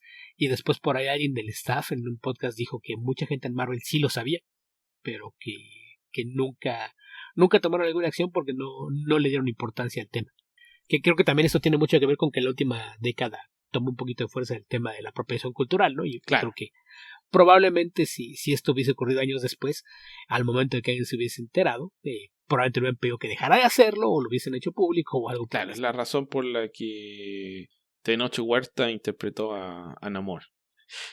Porque de otra forma, probablemente hace 20 años hubiesen elegido, no sé, a... recuerda que durante mucho tiempo el fan casting favorito de todo el mundo era La Roca. Claro, o quien sea, pero hubiesen elegido a probablemente algún actor blanco y le hubiesen dicho, pero vas a decir que eres mexicano. Que fíjate que en el caso de La Roca no me hubiera molestado, porque creo que hubieran podido poner un actor de origen polinesio, hawaiano, samoano, etcétera, de las islas del Pacífico, y hubiese funcionado bien. Entonces, el hecho de haber puesto un mexicano, pues les permitió jugar un poquito con el tema de la mitología maya y demás. Pero sí, lo que definitivamente hubiera estado fuera de lugar fue que hubiesen puesto un hombre blanco, porque, insisto, los que se quedan, ¡ay, nos dieron un amor moreno! La primera historia de Namor, escrita y dibujada por Bill Everett, cierra con un recuadro de texto que dice: y así Namor desaparece en las pruebas del océano, pensando en cuál será su próximo ataque en su guerra contra el hombre blanco. Estaba pensando, Beto, ¿se podría hacer hoy por hoy de nuevo el remake de Hawaii 5-0 y poner actores hawaianos, o sea, actores coreanos a hacer de nativos hawaianos? No creo. Creo que si no exigirías que fueran hawaianos, sí exigirías que fueran... Me refiero a polinesio porque es la forma en la que ellos mismos se refieren a sí mismos, no toda la gente de las islas. O polinésico. Se refieren de forma genérica así. Yo creo que sí exigirían que fuera gente de las islas. Porque esa cosa, creo que al final lo terminaron diciendo que claro, que eran coreanos pero vivían en Hawái. En Hawái. Pero por mucho tiempo los presentaron simplemente como son coreanos, y los coreanos y los hawaianos son muy parecidos, así que vamos a decir que son hawaianos. En el caso de los dos actores principales que salían, que son de origen coreano, creo que el tema ahí es que nunca les pusieron un nombre que sonase como hawaiano, samoano, etcétera, ¿no? Creo que sí tienen nombres coreanos. Entonces yo creo que eso más bien no te decían de dónde eran y dejaban que la gente asumiera: ay, pues sí se ven de ojos rasgadones y medio morenos, sí, se han de ser hawaianos. Era como: no les vamos a decir nada, ustedes piensen lo que quieran. Una era Daniel Dae Kim y la otra era Grace Park. Ajá. Que vamos, tanto Kim como Park son apellidos netamente coreanos, y si no mal recuerdo eran Chin, el apellido que tenían los dos. Él era Jin no sé qué Chin. No, Grace Park era Kono Kalakawa. Fíjate, ella sí tenía, entonces ella sí le pusieron un nombre polinesio. Pero no, a Daniel Dae Kim o Daniel Dae Kim le pusieron Chin Ho Kelly, así que ese sí es apellido. Chin Ho en realidad no es coreano, pero sí. Bueno, tiene la forma de la construcción gramatical de un apellido coreano, ¿no? Entonces, ahí no era tan grave. Pero sí, yo creo que si lo hicieran de nuevo hoy día, sí exigirían que hubiese actores de las islas. Si no explican de Hawái, de alguna otra isla de ahí. Aunque también, como Hawái es un sitio altamente turístico, pues había que apuntar que hay muchísimos inmigrantes de distintas partes del mundo. Entonces, tal vez en ese sentido no es tan grave, pero sí exigirían que hubiese más presencia de actores nativos. Sí, por lo menos no hacer pasar coreanos por hawaianos, porque no está bien. No, eso sí no está bien. Ahí sí es se ven todos iguales, ¿quién se va a dar cuenta? Y eso sí es ofensivo. Sí, mucho. Ok, Beto. Siguiente pregunta. Bongo Fett, ¿cuál es la mejor o más recomendable historia o libro para empezar a leer corto maltés? Me declaro incompetente, Beto. La enorme ventaja de corto maltés es que las historias son autocontenidas, entonces realmente con cualquiera que empieces creo que puedes hacerte una idea de lo que es el personaje y el tono de las historias. Entonces yo no creo que sea la clase de cosas que te exija buscar el mejor punto de entrada. Yo creo que sí es algo que se va dando un poquito más por acumulación, el que conozcas más del personaje y de su mundo, que el hecho de que busques por dónde empezar. Entonces yo en ese sentido no creo que sea tan difícil entrarle, pero vamos, a fin de cuentas, las historias de Corto Maltés, otra cosa que es importante notar es que no se publicaban de forma cronológica, sino que las historias saltaban mucho en el tiempo. Por ejemplo, yo la historia más vieja que recuerdo haber leído es la de la balada del mar salado, que si no mal recuerdo se publicó a finales de los 60. Y sin embargo hay una novela gráfica que se llama The Ridgers, los primeros años, y esa se publicó, si no me falla la memoria, hasta finales de los 70 o principios de los 80. Entonces, vamos, es por eso que yo soy de la idea de que no hay un orden correcto para leer. Hay colecciones en varios idiomas. Yo recuerdo haber visto cosas de Corto Maltés de Norma en español. Sé que en francés les publicaba algo editorial que era de las grandes, pero no recuerdo quién era. No era Dargaud, probablemente era Casterman o alguna de estas otras conocidas, pero no tanto.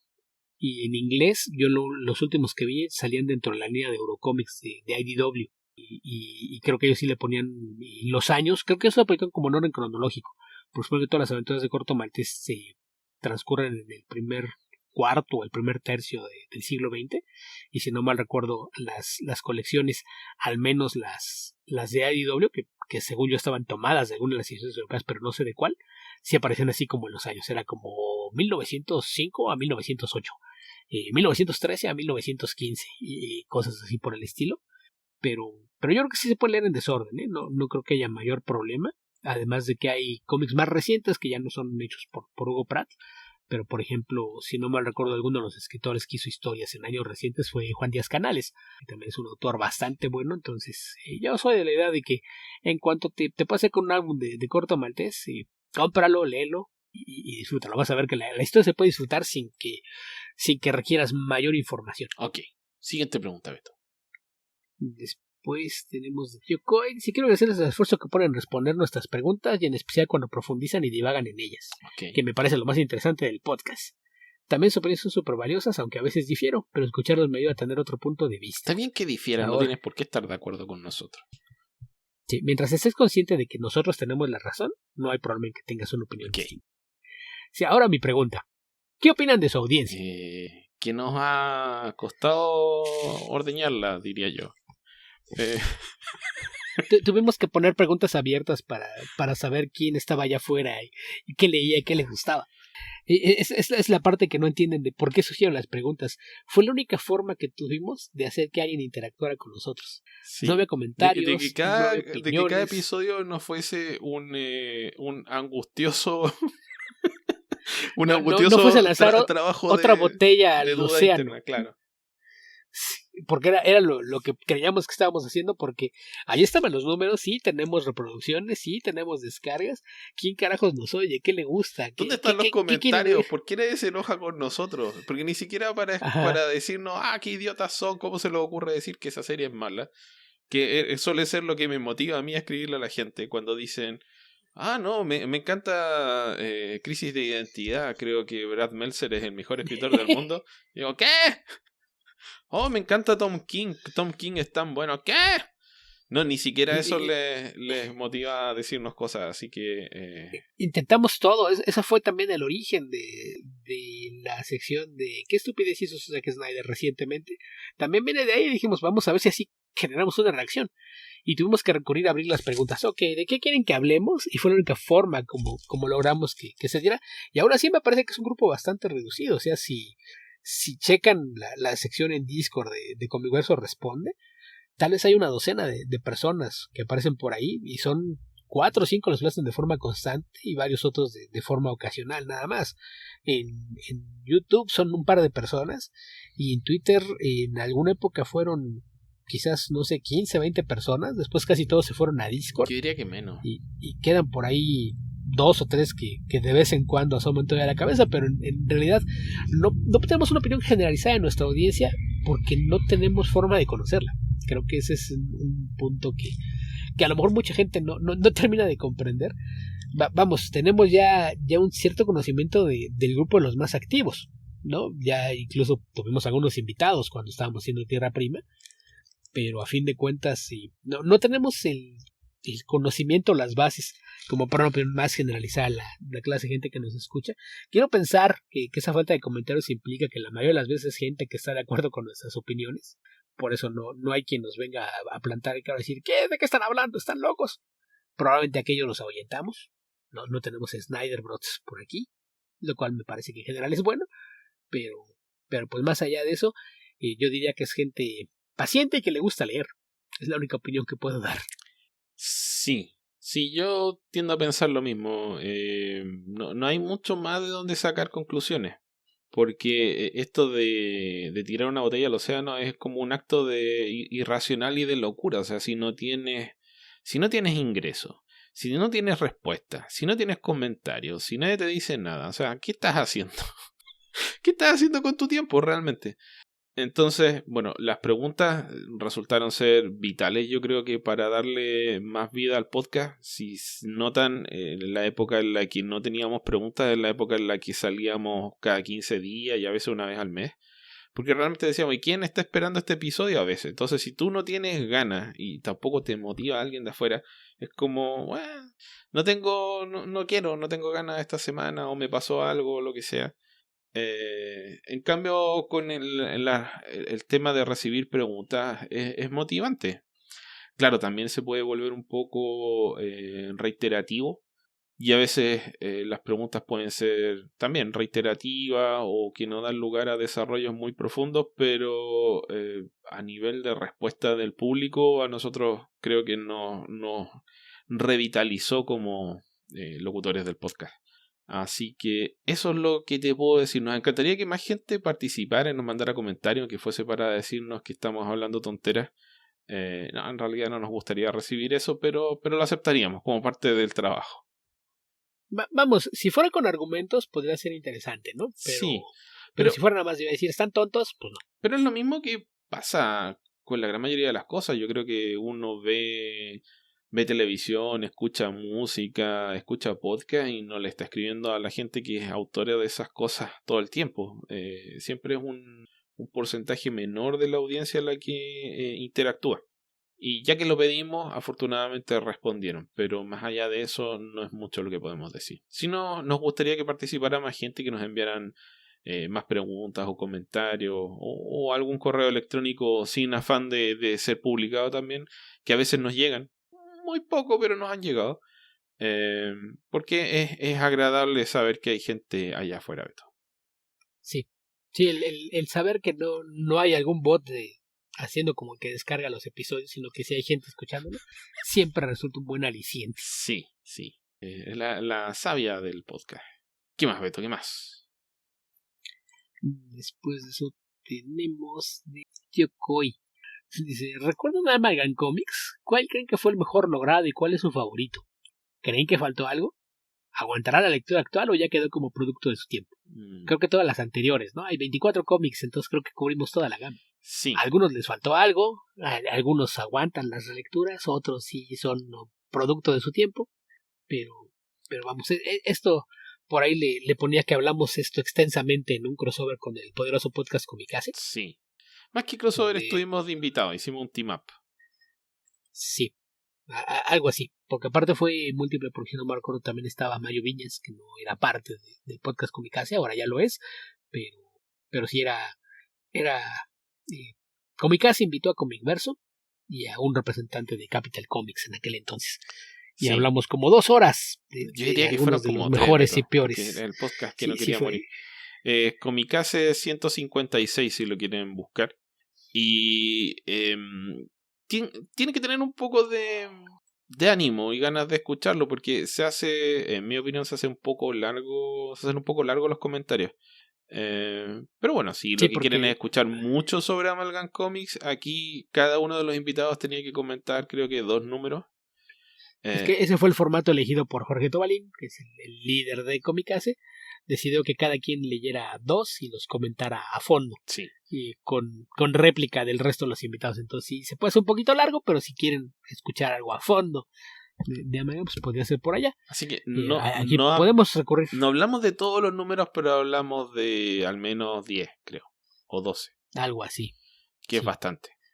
Sí, porque luego después de que cada quien agarró sus 2, hicimos comentarios medio generales de algunos otros, entonces sí fue largo.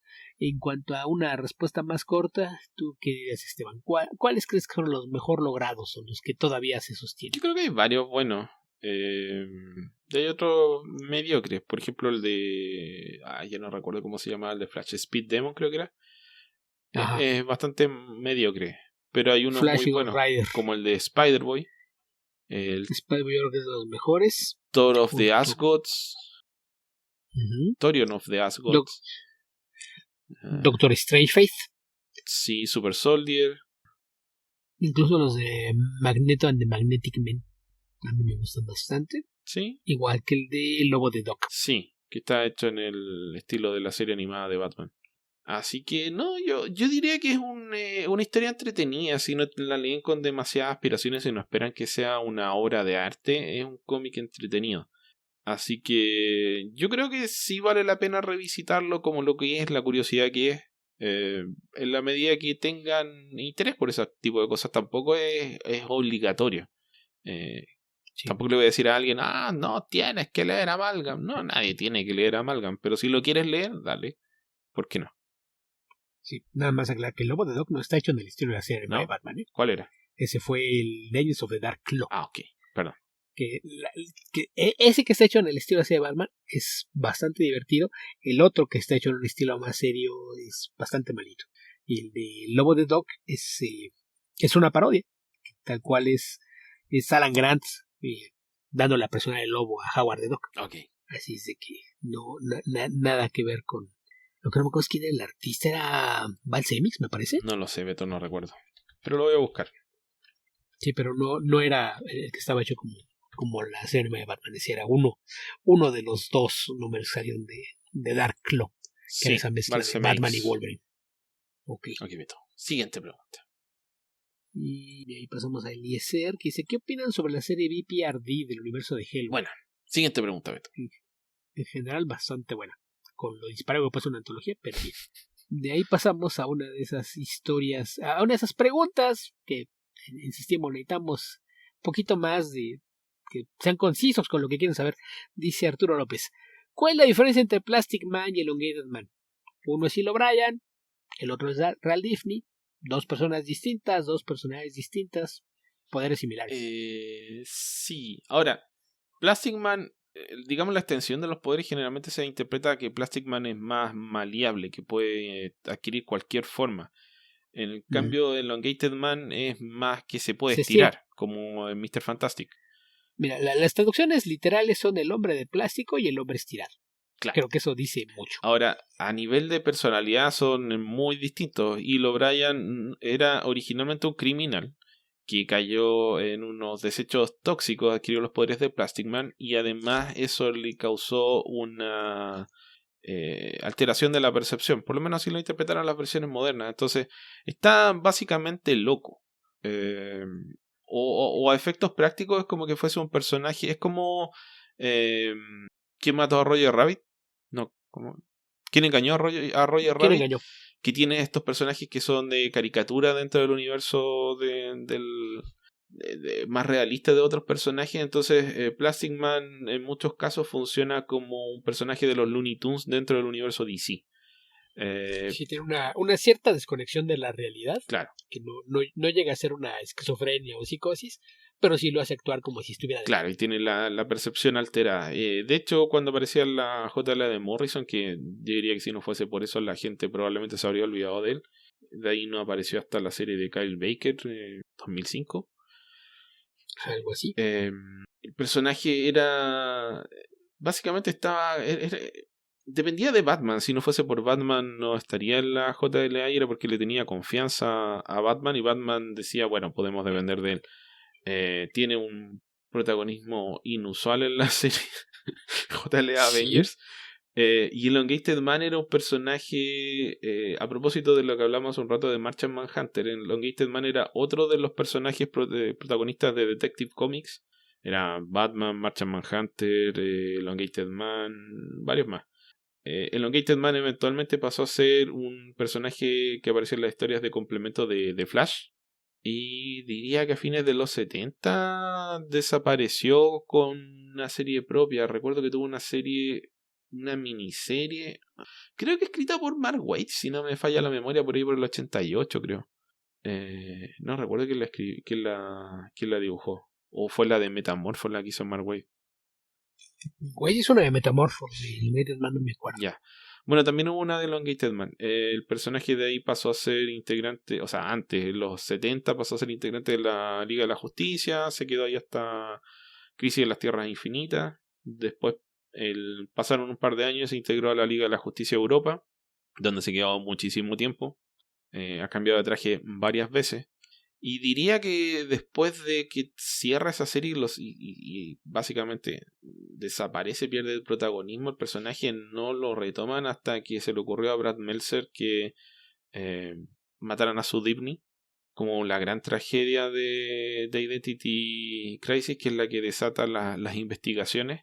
Y una de las consecuencias de eso es que, si no me falla la memoria, Ralph Dibny se termina suicidando. Después se transforman en una pareja de detectives fantasmas por muchos números de los New 52. Entonces, para un personaje tan liviano como Elongated Man, es no sé, son como 2 botellas de whisky y un paseo por Las Vegas de una. Así que fue un momento que me molestó bastante. De hecho, todavía me causa molestia del universo DC. Habría que recordar que su creador, Carmen Infantino, alguna vez dijo que la razón por la que creó el personaje es porque quería hacer algo de comedia y quería un personaje ligero que se prestara para eso. O sea, Elongated Man era famoso porque cuando detectaba un misterio se emocionaba y empezaba a agitar la nariz. Como mi bella genio, pero hacia los lados en vez de arriba y abajo. No, como la hechizada. Más bien era como que olfateaba un misterio, claro. Y si le movía la nariz, no movía la nariz para hacer algo. Pero manifestaba su interés por un misterio de esa forma. Entonces era exactamente eso, era una comedia. Carmine Infantino era... Bueno, es famoso porque es Carmine Infantino, pero a la vez, si leen las entrevistas de Carmine Infantino odiaba dibujar superhéroes. Le gustaba... Como muchos autores de la época. Le gustaba la arquitectura, le gustaba la ciencia ficción, pero los superhéroes los odiaba. Así que era mucho más feliz cuando dibujaba a Elongated Man o cuando dibujaba a Adam Strange, que no lo logró hacer mucho. Estuvo mucho tiempo ahí amarrado a Flash. Sí. Pero bueno, lograba hacer bastante ciencia ficción en Flash. Para la época. Mezclada con superhéroes. Así que eso en términos generales. O sea, a pesar de que tienen poderes relativamente similares, son muy distintos como personajes, diría yo. Algo así. Sí, pero sí, incluso en todas las historias, creo que ni siquiera en los años en los que Infantino lo escribía como comedia, ni siquiera ahí era tan similar a Plastic Man. Entonces, sí son dos personajes bastante distintos que pues nada más tienen cierto nivel de coincidencia en los poderes, pero eso tampoco es algo extraño, ¿no? Es como los ejemplos que yo ponía cuando le decía que si podía ser más específico, ¿cuál me dirás que es la diferencia entre Mockingbird y Black Widow, por ejemplo? O entre Deadshot y Bloodsport, por poner un ejemplo de cada editorial. Entonces, ya ahí lo que los escritores puedan hacer en términos de personalidad es lo que hace que cambie el asunto, ¿no? Sí, lo otro es que los poderes de Elongated Man eran voluntarios. Él no estaba condenado a sus poderes. Él tomaba una bebida que se llama Jingle, que se hacía con un fruto exótico, un poco como el personaje de... ¿cómo se llama? One Piece. Pero lo tenía que renovar. Cada vez que quería usar los poderes tenía que tomarse una de esas bebidas y ahí se adquirían los poderes. Técnicamente cualquiera que se tomara esa bebida podía tener los poderes de Elongated Man, pero bueno, era solo Elongated Man. Y a efectos de... Uno pensaría que eso habría incrementado el nivel de turismo en Yucatán, México. A nivel de poderes, son los mismos poderes de Mr. Fantastic, y Mr. Fantastic y Elongated Man no se parecen en nada más. Sí, y ni hablar de Flato. No. Ok, Beto.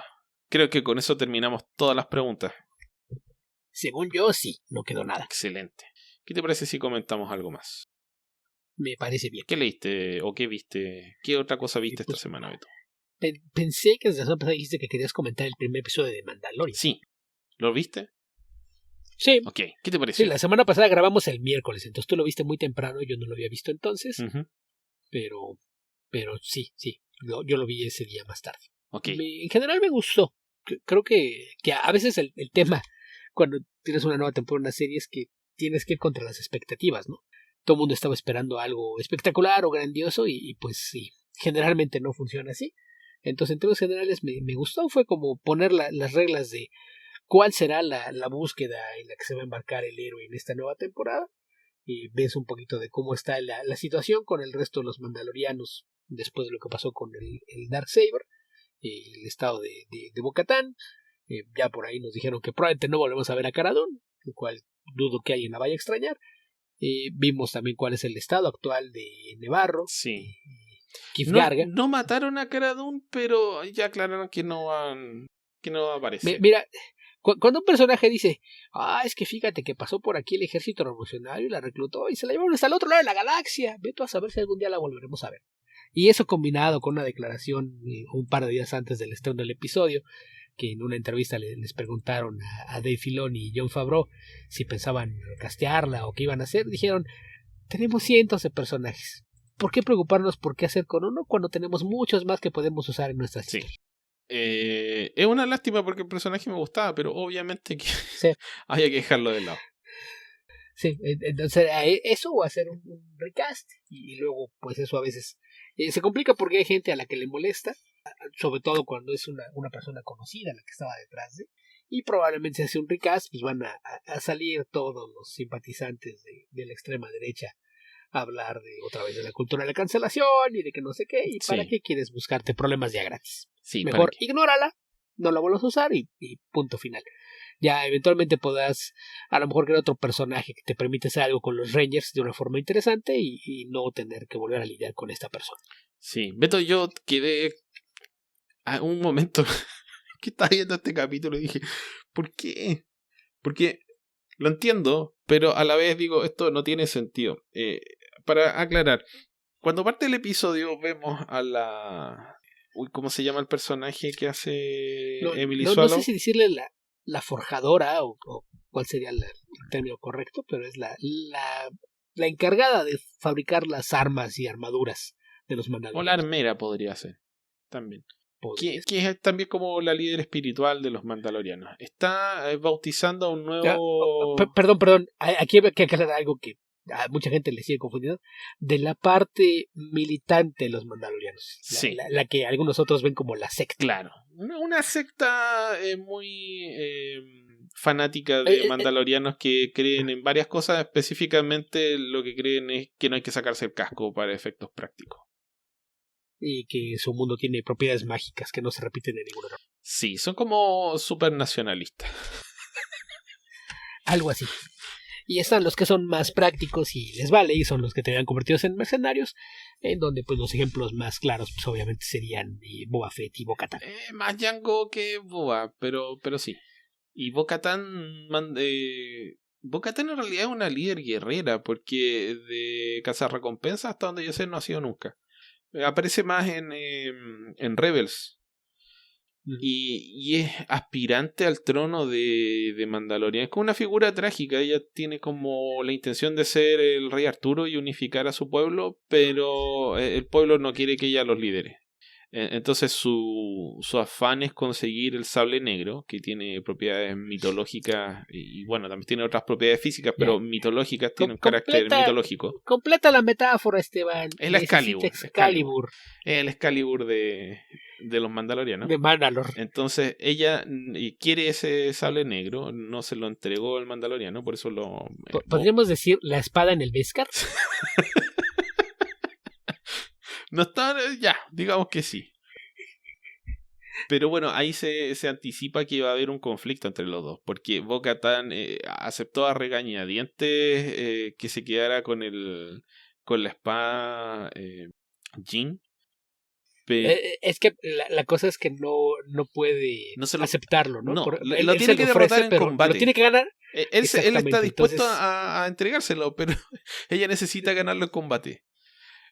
Y aquí, como él es parte de la secta militante, esto implica que no se puede dejar ganar el combate. Entonces, es una de esas situaciones complicadas cuando la gente tiene ideologías tan marcadas. Sí. Entonces se anticipa que va a haber un conflicto entre esos dos personajes, porque ella está en este momento con una depresión galopante, y obviamente en algún momento ese pensamiento recurrente no la va a abandonar y va a decir, ok, voy a tener que matar a este tipo porque necesito ese sable para unificar a los mandalorianos. Bueno, volviendo a la parte que me generó estupor, Beto, están bautizando a este nuevo niño huérfano, un nuevo foundling, un expósito. Y de repente la armera siente, oh, parece que hay algo. A ver, protégete, niño. Y aparece un cocodrilo gigante. Un dinosaurio así como más grande que un ictiosaurio, una cosa gigantesca. Y yo dije, vaya, ¿por qué si se supone que este animal está en esta laguna, este río? ¿Por qué demonios se ponen a bautizar niños acá? ¿No sería mejor buscarse otro río? Porque al parecer no es como que fuese un río místico o algo por el estilo, no es el Jordán. Y los mandalorianos, en vez de arrancar, ¿qué es lo que haría yo si veo un dinosaurio gigante que se empieza a comer a los mandalorianos de a uno? Deciden tratar de combatirlo. La parte que me dejó más perplejo es cuando les tiran estos ganchos. Yo decía, ok, los ganchos se agarran, pero tú ¿cómo vas a sostener un animal de no sé cuántas toneladas? No tiene sentido. Bueno, les faltó el punto de necesitas un punto de apoyo. necesita un punto de apoyo. No puede hacerle palanca. Si tiras un caballo, el caballo sale corriendo, te arrastra. No vas a ser capaz de sostener un caballo. Y es un caballo. Esto es como 20 elefantes juntos. Y generalmente el caballo no pesa 20 toneladas. Entonces sí es un poquito absurdo. Dices, no se supone que estos son grandes guerreros y piensan muy bien. Pero luego te acuerdas que es la secta. Y luego piensas, ¿por qué este río? ¿Por qué con ese gigante? Y luego te acuerdas del mitosaurio. ¿Y que son una secta? Sí, pero en fin, es muy... Es una escena que es espectacular, pero a la vez es absolutamente idiota. Dije, no. Es la secta, Esteban. Lo tuve que aceptar nomás, Beto, y seguir andando. Mira, si le hubieran hecho Bo-Katan y el grupo con el que andaba en la segunda temporada, me hubiera molestado más. Es la secta. Alguna tarugada religiosa que los conmina a pelear a mano limpia contra el cocodrilo gigante. Sí, yo creo que son más de 20 elefantes juntos. Deben ser como 100 elefantes juntos. Muchos, dejémoslo en muchos. Sobre la tela de una araña.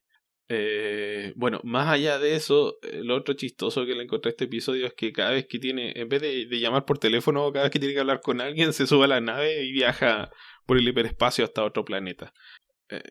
Entonces es un poco... Cuando lo hace como la tercera vez, uno dice... Eso a veces lo entiendo porque creo que un problema de cuando haces tecnología futurista y después de la tecnología te alcanza, se convierte en un tema complicado, ¿no? ¿Por qué no veías a nadie hacer esa clase de llamadas en la trilogía original? Claro. Bueno, pero... Entonces, pero como que creo que tratan de mantenerlo al mínimo. Creo que esa es una de las razones. Sí, pero como se hace varias veces en este episodio, también me llamó la atención. Pero bueno, yendo al episodio en sí, creo que estuvo bien como inicio de temporada, estuvo entretenido.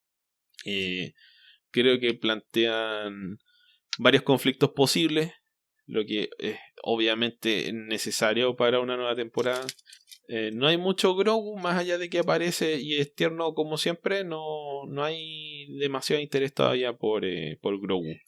Esto tiene que ver aquí con el interés del Mandaloriano por redimirse. Me gustó verlo jugar con la silla. Sí, y robar dulce, cosas por el estilo.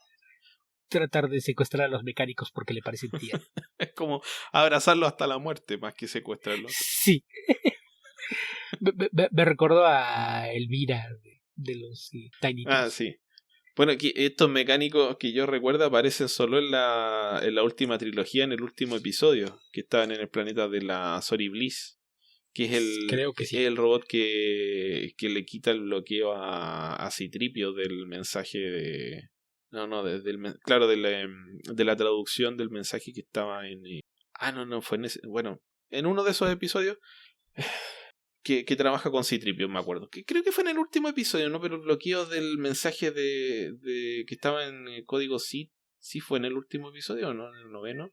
Según yo, sí. Ya, ok. Entonces era eso. Y claro, aquí vuelven a aparecer, así que me gusta ver estos efectos prácticos, estos muñecos que son animatronics. Me gusta esa interacción con esos personajes. También, por Cuando ejemplo, descubres los monstruos que descubres que le daba Jim Henson sigue vivo en la ciencia ficción. claro. Por ejemplo, cuando Grogu dice, está mirando el espacio ahí en su cabina chiquitita y de repente hace y baja y se le mete por debajo del brazo al Mandalorian. Y ahí son padre y guagua. Es como, eso es bueno.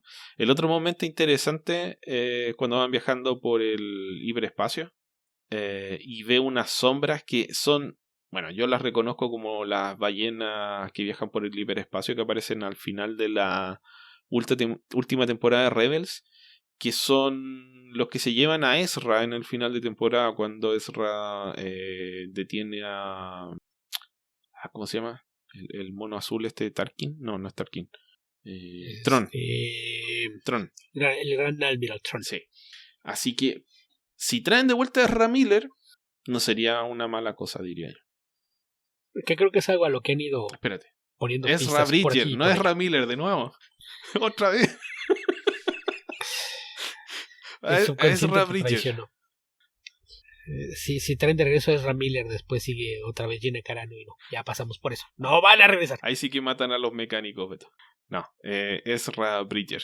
Segunda vez que cometo el error, siempre me equivoco. Pero bueno, en definitiva me pareció que era un buen comienzo de la tercera temporada. Y bueno, supongo que hay posibilidades de que Giancarlo Espósito vuelva a aparecer. Porque hablan de que está preso, pero no saben dónde está a cargo de los rebeldes, así que las posibilidades de que arranque no son inexistentes. Si no, ¿para qué mencionarlo? Dirían simplemente, está muerto. Anda con la marcha al Doom por ahí. No sé si quieres agregar algo más del episodio, Beto. No, pues insisto, pues es apenas primer episodio, entonces a veces es difícil juzgar con lo que se ve, pero insisto, creo que para una presentación episódica y que se presenta por partes, creo que hace mucho de lo que esperas en un primer episodio, ¿no? Recordarte quiénes son los personajes principales, mostrarte en dónde están, el estado de algunas de las cosas y plantearte lo que será el conflicto de la temporada en curso, que será la búsqueda de Mandalor. Ok, Beto, quería preguntarte algo. ¿Sí? ¿Terminaste de leer Dua Powerbomb? Todavía no. Ok, ojalá lo podamos comentarlo. Ok, prometo hacerlo en estos días para que sea en el próximo episodio. Ok. Bueno, Beto, creo que con esto estamos terminando este episodio de Comic Verso, porque si seguimos comentando cosas no vamos a lograr volver a nuestro límite autoimpuesto de hora y media. Sí, vamos. Sí, yo creo que es hora de ir cerrando. Sí, justamente. Así que con esto nos comenzamos a despedir. Recuerden que nos pueden encontrar en www.comicverso.org, nuestro Facebook www.facebook.com/comicverso, nuestro Twitter es comicverso, a Alberto lo encuentran como Albion2112, a mí me pueden encontrar como epedreros, nuestro Patreon es www.patreon.com/comicverso, donde pueden descargar nuestros especiales mensuales, los últimos se los dedicamos a Once and Future, la serie de Boom Studios creada por Kieron Gillen y Dan Mora, excelente. Por cierto, Beto, a propósito de esto de Dan Mora que dije, o sea, de Once and Future que dije que no sabía tanto de las leyendas del Rey Arturo, etc. Encontré un canal de YouTube que se llama See You in History, pero está escrito de manera ingeniosa, así que es SEE, sí. You es la letra U en vez de You. Y luego in History /Mythology, donde pueden encontrar los mitos de varios personajes.